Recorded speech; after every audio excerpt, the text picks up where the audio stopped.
Isikhathi asikhulume ngomuntu mhlawumbe angeza umuntu ongashadile yabo umuntu osingile vele yabo uphupha elahlekelwa iring ungenze uthola ukuthi ngenzeka ahlabane ngothando mhlawumbe emaduzane uyabona yesa ngayibona mhlawumbe iring ilahleka icinga nani yabo kodwa kumuntu oshadile kubi kakhulu ngoba lokho usuke kusho ukuthi maybe very soon ngenzeka alahlekelwe umyeni wakhe yabo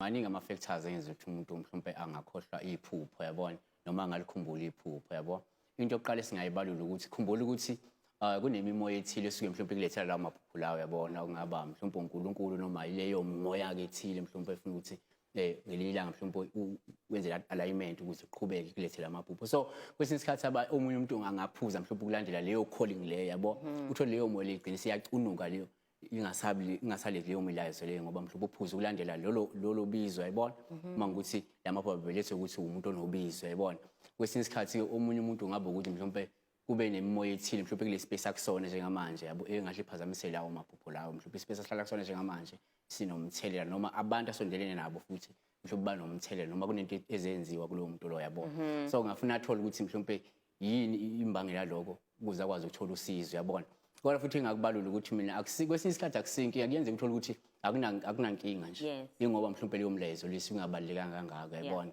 ngokuhamba kwesikhathi phinde ivuleke omunye kuyenzeka angaphuphi isikhathi eside later on ngaphandle kokusebenzisa into ezithile aphinde amaphupho avuleke aqhubeke right siyathemba ke zaba honono emthatha that Pastor has actually answered your question because you wanted to find out what to do, what the problem is if you cannot remember your dreams. Okay, Pastor, so let's go into some of the dreams that our viewers have sent, and we'll also listen to some voice notes later on. This first one says, hi team, I've been having this dream of myself cooking.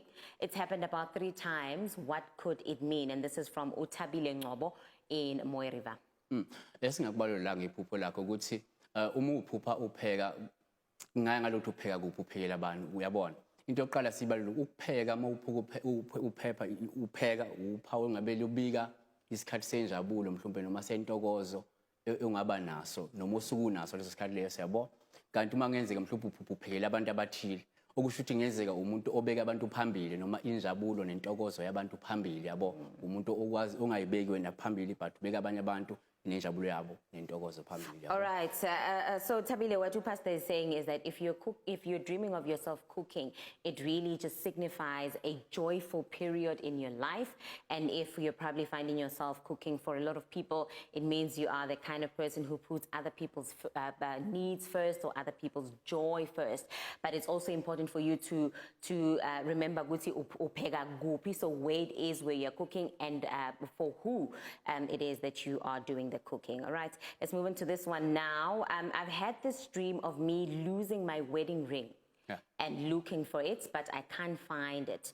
This really has me worried. This is Ayanda Njoko in the vow.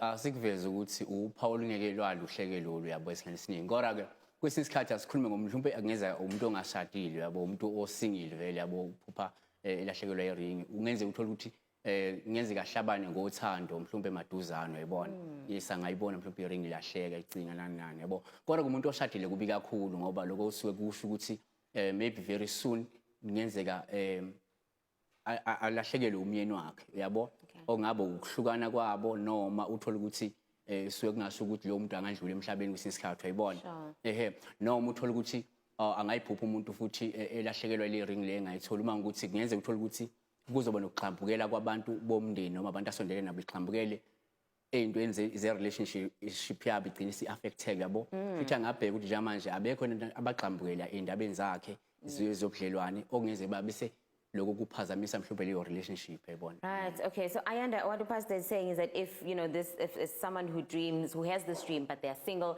it means they could find themselves in a relationship pretty soon.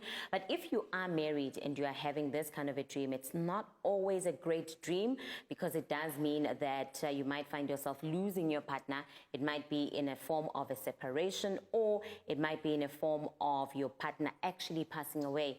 But what it can also mean is that there there is a lot of interference from third parties in your marriage. So you need to look at those things. If there are people who are interfering at the moment, that could be what your dream signifies. And what does it mean, Pastor, when you dream of a person that you know building and extending their house? uPaul vama ukubaluhle kakhulu la ngoba lo uyalibona lisho i-development ethile noma lisho intuthuko ethile kodwa singakubalula ukuthi kungenzeka lo osuke ephupha uyatshengisa ukuthi empilweni yakhe maybe very soon or njengamanje kungenzeka uthole ukuthi kunabantu noma kunomuntu uma ukuthi kade yakho umuntu oyi-1 noma le development izomuntu oyi-1 lapha kusho ukuthi kunomuntu ozoba sempilweni yakhe noma ukhona empilweni yakhe one-impact e-positive yabona kusho ukuthi oletha ukuthuthuka okuthile empilweni yakhe noma ungahle ebe khona amlekelele ngandlela thile ukuthi akwazi ukuthuthuka ngokwempilo yabona njengamanje yes.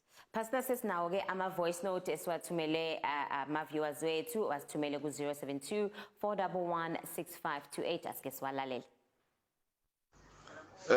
Sanibonani morning show and khuluma no anonymous. Mina ngicela ukubuza ku pastor weNingi lana man. Ngibe nephupho ngiphupha izandla zami ngathi zivele amashashaza la weZilonda. But mangithi ngiyawabukisisa lamashashaza abukeka ngathi ama diamond la ezandleni zami. So ngicela ukubuza nje ukuthi ngabe kusho ukuthini. Morning show ngiyaninxusa ngicela nindlulise umlayezo wami ku pastor weNingi because esikhathini esidlulile azange niwafunda ama voice note wami. Ngiyabonga. All right, Anonymous, sizwile isikhalo sakho nayo ke ivoice note yakho siyayidlala uPastor uyilalele kanti uzokuphendula. Yeah, asikuvezela ukuthi uma ukuthi ubabone la angazi ukuthi kanje amashashaza abebhlungu amenjani but ke uma bengamashashaza angenza ukuthi mhlawumbe angakwazi ukwenza izinto ezithize because khumbula ukuthi mangathiwa ezandleni zakho kunezinto ezikhona izalondo then you cannot perform ezinye izinto efana ama-duties wakho kufanele uwa-perform ikakhulukazi ngazi izandla yabona so if la aseviye ngaleyo ndlela ukuthi angeke akwazi ukwenza izinto usho ukuthi ngasho ukuthi mhlawumbe njengamanje kunemimoya ethile engaphazamisa mhlawumbe i-ability yakhe yokuthi angakwazi ukuthi e-achieve ezinye izinto ngesikhathi efanele ngabe uyasi-achieve noma uma kunezinto afanele zenze uthola ukuthi mhlawumbe lezo zinto akasakwazi ukuzenza ngendlela efanele ngenxa yaleyo moya leyo yabona but then uma ngukuthi bekubukeka njengamashashaza kuyigolide nje obesho noma kuleyo diamond leyo yabona okungasho mhlawumbe isibusiso anaso esandleni ukusho ukuthi mhlawumbe uma kungabe umuntu ophushayo mhlawumbe empilweni angakwazi uku-achieve ezinye zezinto yabona eziyisimangaliso yeah. Sure, sounds like such a beautiful dream, Anonymous. We hope that Pastor has answered you. Let's take one more voice note.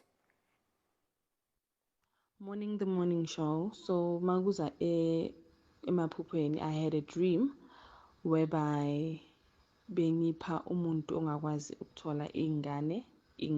So I was a surrogate mother kulelo phupho lelo ngimupha ingane.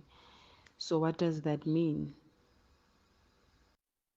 Uzwakela umbuzo Pastor? Yeah, uyazwakala. All right. No, asikuvezela ngoba ingane ithi isibusiso yabo esithile. So if akwazi ukuthi engapha ingane omunye umuntu okusho ukuthi ngezeka njengamanje umuntu onayo i-generosity towards abanye abantu if kunabantu mhlawumbe abangakwazi ukuyisiza ngendlela ezithile yabo ngeke kwasho phese ukuthi mhlawumbe ngokweyingane uzoba uyabo but uthola ukuthi kunama blessings noma izinto eziyisibusiso kwabanye abantu akwazi ukuthi ezenze uyakwazi offer mhlawumbe usizo olukwazi ukuthi laba bantu laba lishintshe impilo yabo yabo